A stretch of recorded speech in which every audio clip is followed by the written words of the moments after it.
ನಮಸ್ಕಾರ ವೀಕ್ಷಕರೇ, ಯೋಗವನ ಬೆಟ್ಟದ ಮನೆಮದ್ದು ಕಾರ್ಯಕ್ರಮಕ್ಕೆ ತಮಗೆಲ್ಲರಿಗೂ ಸ್ವಾಗತ. ಪ್ರತಿದಿನದಂತೆ ಹೊಸ ವಿಚಾರಗಳನ್ನು ತೆಗೆದುಕೊಂಡು ಬರುವಂಥ ಕಾರ್ಯಕ್ರಮ ಈ ಮನೆಮದ್ದು ಕಾರ್ಯಕ್ರಮ ಯೋಗವನ ಬೆಟ್ಟದ ವತಿಯಿಂದ ಬರ್ತಕ್ಕಂಥ ಒಂದು ಚಿಕಿತ್ಸಾ ಕಾರ್ಯಕ್ರಮವಾಗಿರುತ್ತೆ. ಇದರಲ್ಲಿ ಸಾಕಷ್ಟು ಮನೆಮದ್ದುಗಳನ್ನು ತಿಳಿಸೋ ಪ್ರಯತ್ನ. ಈ ಮನೆಮದ್ದುಗಳಿಂದ ಏನು ಉಪಯೋಗ ಆಗುತ್ತಾ ಅಂತ ನೀವೆಲ್ಲರೂ ಯೋಚಿಸ್ತೀರಾ? ಎಷ್ಟೆಷ್ಟೋ ದೊಡ್ಡ ಡಾಕ್ಟರ್ಸ್ಗಳು ಔಷಧಿಗಳನ್ನು ಕೊಟ್ಟರೂ ಕೂಡ ಗುಣ ಆಗದೆ ಇರೋದು ನೀವು ಹೇಳೋ ಮನೆಮದ್ದುಗಳಲ್ಲಿ ನಾವು ಗುಣಮುಖರಾಗ್ತೀವ ಅನ್ನೋ ಪ್ರಶ್ನೆ ನಿಮ್ಮ ತಲೆಯಲ್ಲಿ ಕಾಡ್ತಾ ಇರುತ್ತೆ. ಖಂಡಿತವಾಗ್ಲೂ ಸಾಧ್ಯ ಇದೆ. ಇದೊಂದು ಪುರಾತನ ಕಾಲದ ವಿದ್ಯೆ ಅಂತಲೇ ಹೇಳ್ಬೋದು. ಪುರಾತನ ಕಾಲದಲ್ಲಿ ಯಾವುದೇ ಹಾಸ್ಪಿಟಲ್ಗಳಾಗಲಿ ಅಥವಾ ದೊಡ್ಡ ಡಾಕ್ಟರ್ಸ್ಗಳಾಗಲಿ, ಸರ್ಜನ್ಗಳಾಗಲಿ ಅಥವಾ ಶಸ್ತ್ರಚಿಕಿತ್ಸೆ ಆಗಲಿ ಯಾವುದೂ ನಮಗೆ ಗೊತ್ತಿರಲಿಲ್ಲ. ಅಂಥ ಕಾಲದಲ್ಲಿ ಬಳಸ್ತಾ ಇದ್ದಂಥ ವಿದ್ಯೆ ಈ ಮನೆಮದ್ದು ಅಂತಲೇ ಹೇಳ್ಬೋದು.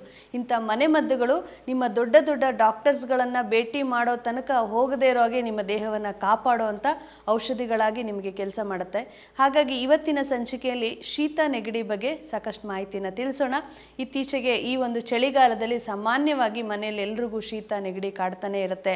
ಬೆಳಗ್ಗೆ ಎದ್ದರೆ ಸಾಕು ಸೀನೋದು, ಮೂಗಲ್ಲಿ ನೀರು ಸೋರೋದು, ತಲೆ ಭಾರ ಹಿಡಿಯೋದು, ಈ ರೀತಿ ಸಮಸ್ಯೆನ ನಾವು ನೋಡ್ತಾ ಇರ್ತೀವಿ. ಆದರೆ ಇದಕ್ಕೆ ಕಾರಣ ಏನು ಸಮಸ್ಯೆಯಿಂದ ಇದಾಗುತ್ತೆ? ಸಾಮಾನ್ಯ ನೀವು ತಿಳ್ಕೊಂಡಿರ್ತಾರೆ ಇದೊಂದು ಶೀತ ಅಲರ್ಜಿಕ್ ಅಂತ ಹೇಳ್ತಾರೆ.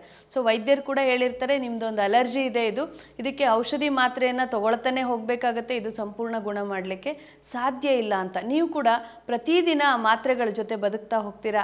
ಮಾತ್ರೆ ತಗೊಂಡಾಗ ಕಡಿಮೆ ಆಗುತ್ತೆ, ಬಿಟ್ಟರೆ ಮತ್ತೆ ಬೆಳಗ್ಗೆ ಅದೇ ಸಮಸ್ಯೆನೇ ಎದುರಿಸಬೇಕಾಗತ್ತೆ. ಆದರೆ ಶೀತ ನೆಗಡಿ ಅಂದರೆ ಏನು ಅಂತ ನೀವು ತಿಳಿದಿದ್ದೆ ಆದರೆ ಖಂಡಿತವಾಗ್ಲೂ ಈ ಸಮಸ್ಯೆಯಿಂದ ಸಂಪೂರ್ಣ ನೀವು ಹೊರಗೆ ಬರ್ಬೋದು. ಶೀತ ನೆಗಡಿ ಸಾಮಾನ್ಯ ನೀವು ನೋಡಿರೋದು ಮೂಗಲ್ಲಿ ಬರ್ತಾ ಇದೆ, ಅದನ್ನು ನಾವು ಗೊಣ್ಣೆ ಅಂತ ಕೂಡ ಕರಿತೀವಿ. ನೀರಿನ ರೀತಿಯಲ್ಲಿ ಇಳಿತಾ ಇದೆ ಮೂಗಲ್ಲಿ. ಸೊ ಇದು ನಿಮಗೆ ಕಣ್ಣಿಗೆ ಕಾಣಿಸ್ತಾ ಇರೋದು ಮೂಗಷ್ಟೇ. ಆ ಮೂಗಲ್ಲಿ ಬರ್ತಾ ಇರೋದು ಮೂಗಿನ ದ್ವಾರ ಅಷ್ಟೇ ಅದು. ಆದರೆ ಆ ಮೂಗಿನ ದ್ವಾರದಲ್ಲಿ ಬರಲಿಕ್ಕೆ ಉತ್ಪತ್ತಿ ಎಲ್ಲ ಆಗ್ತಿದೆ ಅನ್ನೋದನ್ನು ತಿಳಿಬೇಕು. ಇದನ್ನೇ ನಾವು ಮೂಲ ಅಂತ ಹೇಳ್ತೀವಿ. ಸೊ ನಿಮ್ಮ ಮೂಗಲ್ಲಿ ಸೋರ್ತಾ ಇರೋ ನೀರು ಉತ್ಪತ್ತಿ ಆಗ್ತಿರೋ ಜಾಗ ಹೊಟ್ಟೆ. ಯಾವಾಗ ನಿಮ್ಮ ಆಹಾರಗಳು ಸಂಪೂರ್ಣ ಜೀರ್ಣವಾಗದೆ ಉಳಿಯುತ್ತೋ ಆಹಾರಗಳು ಅಳಿಸುತ್ತೆ, ಹಾಳಾಗುತ್ತೆ. ಹಾಳಾದ ಆಹಾರದಲ್ಲಿ ಉತ್ಪತ್ತಿಯಾಗೋ ರಸವೇ ಈ ನೀರು. ಇದು ತುಂಬ ಹೆಚ್ಚಾದಾಗ, ಯಾಕೆಂದರೆ ನಾವು ಪ್ರತಿದಿನ ಮಾಡೋವಂಥ ತಪ್ಪನ್ನೇ ಮಾಡ್ತಾ ಇದ್ದೀವಿ. ಆಹಾರಗಳು ಒಂದು ದಿನವೂ ಸರಿಯಾಗಿ ಜೀರ್ಣ ಆಗ್ತಾ ಇಲ್ಲ. ಜೀರ್ಣ ಆಗದೇ ಇರೋ ಆಹಾರಗಳ ಸಂಗ್ರಹಣೆ ಒಂದು ರೀತಿಯ ನೀರನ್ನು ಅಥವಾ ಹಳಸಿರೋ ಆಹಾರದಲ್ಲಿ ತ್ಯಾಜ್ಯವನ್ನು ಉತ್ಪತ್ತಿ ಮಾಡೋ ರೀತಿಯಲ್ಲಿ ಈ ಒಂದು ತ್ಯಾಜ್ಯ ಉತ್ಪತ್ತಿ ಆಗ್ತಾ ಹೋಗುತ್ತೆ. ಉತ್ಪತ್ತಿ ಆಗ್ತಾ ಇದು ಹೆಚ್ಚಿಗೆ ಆದಾಗ ಅದು ಹೊರಗೆ ಬರಲಿಕ್ಕೆ ದ್ವಾರವನ್ನು ಹುಡುಕುತ್ತೆ. ಅದೇ ನಿಮ್ಮ ಮೂಗು. ಈ ಮೂಗಿನ ಮುಖಾಂತರ ಅದು ಆಚೆ ಬರಲಿಕ್ಕೆ ಆಯುಧ ಅಂತ ಹೇಳಿದ್ರೆ ಸೀನು ಅಂತ ಹೇಳ್ತೀವಿ. ಸೊ ಇದು ದೇಹ ಒಂದು ರೀತಿಯ ಸ್ವಯಂ ವೈದ್ಯ ಅಂತ ಹೇಳ್ತೀವಿ.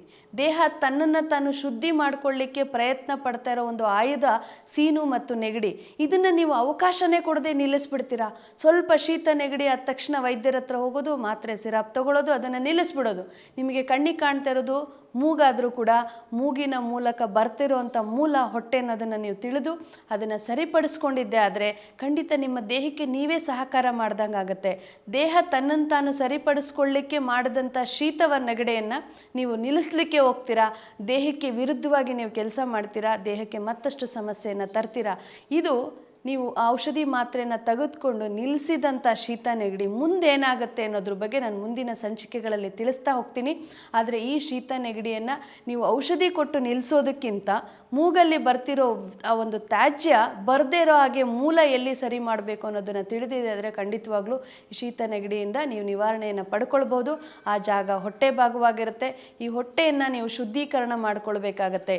ಹೊಟ್ಟೆ ಶುದ್ಧೀಕರಣಕ್ಕೆ ಬೇಕಾಗಿರೋ ಅಂಶ ಅಂತ ಹೇಳಿದ್ರೆ ಶುದ್ಧ ಹರಳೆಣ್ಣೆ. ನೀವು ಬೆಳಗ್ಗೆ ಖಾಲಿ ಹೊಟ್ಟೆಯಲ್ಲಿ ಶುದ್ಧ ಹರಳೆಣ್ಣೆಯನ್ನು 2 ಚಮಚ ಸೇವನೆ ಮಾಡಿ ಬಿಸಿ ನೀರನ್ನು 2 ಗಂಟೆಗಳ ಕಾಲ ಸೇವಿಸ್ತಾ ಬಂದರೆ ನಿಮ್ಮ ಹೊಟ್ಟೆ ಭಾಗದಲ್ಲಿರ್ತಕ್ಕಂಥ ಎಲ್ಲ ತ್ಯಾಜ್ಯ ಹೊರಗೆ ಬರುತ್ತೆ. ಇದರಿಂದ ನಿಮ್ಮ ಮೂಗಲ್ಲಿ ಬರೋದನ್ನು ನೀವು ತಡೆಗಟ್ಟಬಹುದು. ಇದು ಮೂಲವನ್ನು ಸರಿ ಮಾಡೋ ವಿಧಾನವಾಗುತ್ತೆ. ಇನ್ನು ಮೂಗಲ್ಲಿ ಇನ್ನೂ ಹೆಚ್ಚಿಗೆ ಬರ್ತಾನೆ ಇದೆ, ಹೊಟ್ಟೆ ಶುದ್ಧಿ ಮಾಡಿದ್ದೀರಾ ಆದರೂ ಬರುತ್ತೆ. ಯಾಕೆ ಅಂತ ಹೇಳಿದ್ರೆ ನಿಮ್ಮ ಅನ್ನನಾಳ ಶ್ವಾಸನಾಳದಲ್ಲೆಲ್ಲ ಅದು ತ್ಯಾಜ್ಯ ಹೋಗಿ ಕಟ್ಕೊಂಡಿರುತ್ತೆ. ಹಾಗಾಗಿ ನಿಮಗೆ ಆ ಸಮಸ್ಯೆ ಬರ್ತಾ ಇರುತ್ತೆ. ಇದನ್ನು ಸರಿ ಮಾಡಲಿಕ್ಕೆ ನೀವು ಮಾಡಬೇಕಾಗಿರೋದು ಬಿಸಿ ನೀರಿನ ಗಾರ್ಗಲನ್ನು ಮಾಡ್ಕೊಳ್ಳಿ. ಬಿಸಿ ನೀರಿಗೆ ಉಪ್ಪು ಅರಿಶಿನ ಸೇರಿಸಿ ಗಂಟ್ಲಲ್ಲಿಟ್ಟು ಗಳಗಳಗಳ ಮಾಡಿ ನೀವು ಆಚೆ ತೆಗಿಯೋದ್ರಿಂದ ನಾಳಗಳಲ್ಲಿರ್ತಕ್ಕಂಥ ಕಫ ಎಲ್ಲ ಕೂಡ ಆಚೆಗೆ ಬರ್ತದೆ. ಇದರಿಂದ ನಿಮ್ಮ ದೇಹ ಶುದ್ಧೀಕರಣವಾಗುತ್ತೆ. ಆದರೆ ಪ್ರತಿನಿತ್ಯ ಇದು ಶುದ್ಧವಾಗಿ ಇಡೋದು ಹೇಗೆ ಅಂತ ನೀವು ಯೋಚನೆ ಮಾಡಿದ್ರೆ ನಿಮ್ಮ ಆಹಾರ ಪದ್ಧತಿ ಬದಲಾಗಬೇಕು. ಯಾವುದೆಲ್ಲ ತ್ಯಾಜ್ಯ ಆಗೋ ರೀತಿ ನಿಮ್ಮ ಆಹಾರ ಸೇವಿಸ್ತಾ ಇದ್ದೀರಾ ಅದನ್ನು ಫಸ್ಟು ನಿಲ್ಲಿಸಬೇಕಾಗತ್ತೆ. ಅಜೀರ್ಣದ ಆಹಾರ, ಮಸಾಲೆ ಇರೋ ಆಹಾರಗಳು ಮತ್ತು ಮಾಂಸಾಹಾರಗಳು, ಹೊರಗೆ ತಿಂತಕ್ಕಂಥ ಜಂಕ್ ಫುಡ್ಸ್ಗಳು ಇವೆಲ್ಲ ಹಾಳಾಗೋ ಆಹಾರಗಳು, ನಿಮ್ಮ ದೇಹಕ್ಕೆ ಉಪಯೋಗ ಆಹಾರ ಅಲ್ಲ. ಜೊತೆಗೆ ಯಾವುದೇ ದೇಹಕ್ಕೆ ಬೇಕಾಗಿರೋ ಅಂಶಗಳನ್ನು ಕೊಡದೆ ನಿಮ್ಮ ದೇಹಕ್ಕೆ ಒಂದು ರೀತಿಯ ತ್ಯಾಜ್ಯವನ್ನು ಕೊಡುವಂಥ ಆಹಾರಗಳಿದಾಗಿರುತ್ತೆ. ಹಾಗಾಗಿ ಇಂಥ ಆಹಾರಗಳನ್ನು ಸಂಪೂರ್ಣ ತ್ಯಜಿಸಿ ಉತ್ತಮ ಆಹಾರ ಶೈಲಿಗೆ ಮಾರ್ಪಾಡು ಮಾಡ್ಕೊಳ್ಳಿ. ಸಮಯಕ್ಕೆ ಸರಿಯಾಗಿ ಆಹಾರ ಸೇವಿಸಿ, ಜೊತೆಗೆ ನೀರಿನ ಅಂಶವನ್ನು ಹೆಚ್ಚೆಚ್ಚು ಸೇವನೆ ಮಾಡ್ತಾ ನಿಮ್ಮ ದೇಹವನ್ನು ಶುದ್ಧೀಕರಣವನ್ನು ಮಾಡ್ಕೊಳ್ಳಿ. ಇದು ನಿಮ್ಮ ಮೂಲವನ್ನು ಸರಿ ಮಾಡೋ ಒಂದು ಚಿಕಿತ್ಸೆ. ಇನ್ನು ಶೀತ ನೆಗಡಿ ಬಂದಾಗಿದೆ, ಅದನ್ನು ಹೇಗೆ ನಾವು ಸರಿಪಡಿಸ್ಕೊಳ್ಳೋದು, ತಕ್ಷಣಕ್ಕೆ ನಾವು ಅದನ್ನು ನಿಲ್ಲಿಸಿ ನಂತರ ದೇಹ ಶುದ್ಧಿ ಮಾಡಿ ನಾವು ಅದನ್ನು ಮತ್ತೆ ಬರದೇ ಇರೋ ಹಾಗೆ ತಡೆಗಟ್ತೀವಿ ಅಂತ ನಿಮ್ಮಲ್ಲಿ ಆಸಕ್ತಿ ಇದ್ದಿದೆ ಆದರೆ ಖಂಡಿತ ನಾನು ಹೇಳೋ ಮನೆಮದ್ದುಗಳನ್ನು ನೀವು ಮಾಡ್ತಾ ಹೋಗಿ ಈ ಒಂದು ಸಮಸ್ಯೆಯಿಂದ ಹೊರಗೆ ಬರ್ಬೋದು. ಶೀತ ನೆಗಡಿಯಾಗಿ ಮೂಗಲ್ಲಿ ಸೋರ್ತಾ ಇದೆ ಅಂದ ತಕ್ಷಣ ನೀವು ಮಾಡಬೇಕಾಗಿರೋದು ಅಳಲೆಕಾಯಿ ಚೂರ್ಣ. ನಿಮ್ಮ ಮನೆಯಲ್ಲೇ ಅಳಲೆಕಾಯಿ ಇದ್ದರೆ ಅದನ್ನು ಶುದ್ಧವಾಗಿ ತೊಳೆದು ಒಣಗಿಸಿ ಪೌಡ್ರ್ ಮಾಡಿ ಇಟ್ಕೊಳ್ಬೋದು. ಅಥವಾ ಆಯುರ್ವೇದ ಶಾಪ್ಗಳಲ್ಲಿ ನಿಮಗೆ ಅಳಲೆಕಾಯಿ ಚೂರ್ಣ ಸಿಗುತ್ತೆ. ಈ ಅಳಲೆಕಾಯಿ ಚೂರ್ಣಕ್ಕೆ ಒಂದು 4ರಿಂದ 6 ಕಾಳಷ್ಟು ಮೆಣಸಿನ ಪುಡಿ ಮಾಡಿ ಬೆರೆಸ್ಕೊಳ್ಳಿ. 1 ಚಮಚದಷ್ಟು ಶುದ್ಧ ಅರಿಶಿಣವನ್ನು ಬೆರೆಸಿ ಒಂದು ಡಬ್ಬಿಯಲ್ಲಿ ಇಟ್ಕೊಳ್ಳಿ. ಯಾವಾಗ ನಿಮ್ಮಲ್ಲಿ ಇಲ್ಲಿ ಯಾರಿಗೆ ಶೀತ ನೆಗಡಿ ಮೂಗು ಸೋರ್ತಾ ಇದೆ, ಸೀನುಗಳು ಬರ್ತಾ ಇದೆ ಅಂದರೂ ಕೂಡ ಒಂದು 2ರಿಂದ 3 ಚಮಚ ಮೊಸರಿಗೆ ಒಂದು ಅರ್ಧ ಚಮಚದಷ್ಟು ಈ ಮಿಶ್ರಣವನ್ನು ಬೆರೆಸಿ ಸೇವಿಸಿದ್ರೆ ಕೆಲವೇ ನಿಮಿಷಗಳಲ್ಲಿ ನಿಮ್ಮ ಮೂಗು ಸೋರುವಂಥ ಸಮಸ್ಯೆಯಿಂದ ನೀವು ಹೊರಗೆ ಬರ್ತೀರಾ. ಅದು ನಿಮ್ಮ ನಾಳಗಳಲ್ಲಿರ್ತಕ್ಕಂಥ ತ್ಯಾಜ್ಯವನ್ನು ಹೊಟ್ಟೆಗೆ ಸೇರಿಸುತ್ತೆ. ನಂತರ ನೀವು ಹೊಟ್ಟೆ ಶುದ್ಧಿಯನ್ನು ಮಾಡಿದ್ರೆ ಖಂಡಿತವಾಗ್ಲೂ ಈ ಸಮಸ್ಯೆಯಿಂದ ಹೊರಗೆ ಬರ್ಬೋದು. ಇದಲ್ಲದೆ ಮೂಗು ಕಟ್ಟಿದೆ, ಉಸಿರಾಡೋಕ್ಕೆ ಕಷ್ಟ ಆಗ್ತಿದೆ, ತುಂಬ ಸಮಸ್ಯೆ ಆಗ್ತಿದೆ ಅಂತ ಹೇಳಿದ್ರೆ ನೀವು ಮಾಡಬೇಕಾಗಿರೋದು ರಾಗಿ ಹಿಟ್ಟು ಮತ್ತು ಅರಿಶಿಣ ಇವೆರಡನ್ನು ಬೆರೆಸಿದ ಮಿಶ್ರಣವನ್ನು ಒಂದು ಕೆಂಡದ ಮೇಲೆ ಹಾಕಿ ಅದರ ಹಬೆಯನ್ನು ತೆಗೆದುಕೊಳ್ಳೋದ್ರಿಂದ ಕೂಡ ಮೂಗು ಕಟ್ಟಿರೋದನ್ನು ನೀವು ನಿವಾರಣೆ ಮಾಡಿಕೊಳ್ಬೋದು. ಹಾಗೆ ಕುದಿಯುವಂಥ ನೀರಲ್ಲಿ ಸ್ವಲ್ಪ ಅರಿಶಿಣ ಮತ್ತು ತುಳಸಿ ಎಲೆಗಳು, ಕಾಳುಮೆಣಸು ಇವು 3 ಸೇರಿಸಿ ಒಂದು ಬೆಳ್ಳುಳ್ಳಿಯನ್ನು ಸೇರಿಸಿ ನೀರು ಕುದೀತಾ ಇರಬೇಕು. ಆ ಕುದಿಯೋ ನೀರಲ್ಲಿ ಈ ಮಿಶ್ರಣವನ್ನು ಸೇರಿಸಿ ನೀವು ಅದರ ಹಬೆ ತಗೊಳ್ಳೋದ್ರಿಂದ ಕೂಡ ಮೂಗಿನ ಉಸಿರಾಟದ ಸಮಸ್ಯೆಗಳನ್ನು ನೀವು ನಿವಾರಣೆ ಮಾಡ್ಕೊಳ್ಬೋದು. ಇನ್ನು ದಿನಕ್ಕೆ ಒಂದು 2ರಿಂದ 3 ಬಾರಿ ಪುದೀನ ಎಲೆಯ ಕಷಾಯವನ್ನು ಮಾಡಿ ಸೇವನೆ ಮಾಡಿದ್ರೂ ಕೂಡ ಈ ಶೀತ ನೆಗಡಿಯನ್ನು ನೀವು ನಿವಾರಣೆ ಮಾಡ್ಕೊಳ್ಬೋದು.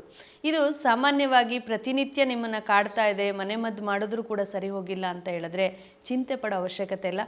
ಈ ಸಮಸ್ಯೆಯನ್ನು ದೊಡ್ಡದಾಗೋದಕ್ಕೆ ಮುಂಚೆ ಯೋಗವನ ಬೆಟ್ಟದ ಚಿಕಿತ್ಸೆ ಮುಖಾಂತರ ನೀವು ಸಂಪೂರ್ಣ ಗುಣಮುಖ ಮಾಡ್ಕೊಳ್ಬೋದು. ಗುಣವಾಗದ ಸಮಸ್ಯೆಗಳಿಗೆ ಯೋಗವನ ಬೆಟ್ಟ.